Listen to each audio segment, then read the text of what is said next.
أعوذ بالله من الشيطان الرجيم. بسم الله الرحمن الرحيم. لا أقسم بيوم القيامة ولا أقسم بالنفس اللوامة. أيحسب الإنسان أن لن نجمع عظامه بلى قادرين على أن نسوي بنانه بل يريد الإنسان ليفجر أمامه يسأل أيان يوم القيامة فإذا برق البصر وخسف القمر وجمع الشمس والقمر يقول الإنسان يومئذ أين المفر كلا لا وزر إلى ربك يومئذ المستقر ينبأ الإنسان يومئذ بما قدم وأخر بل الإنسان على نفسه بصيرة ولو ألقى معاذيره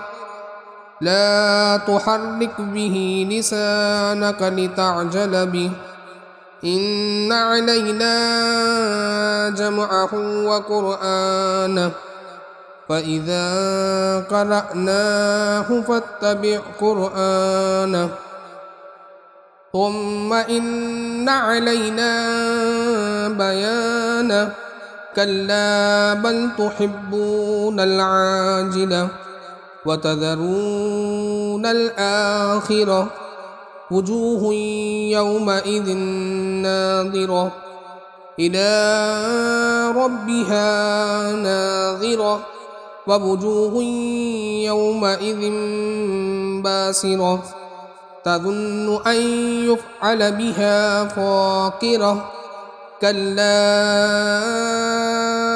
إذا بلغت التراقي وقيل من راق وظن أنه الفراق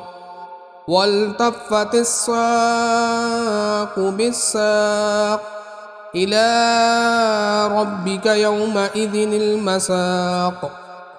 فلا صدق ولا صلى ولكن كذب وتولى ثم ذهب إلى أهله يتمتع أولى لك فأولى ثم أولى لك فأولى أيحسب الإنسان أن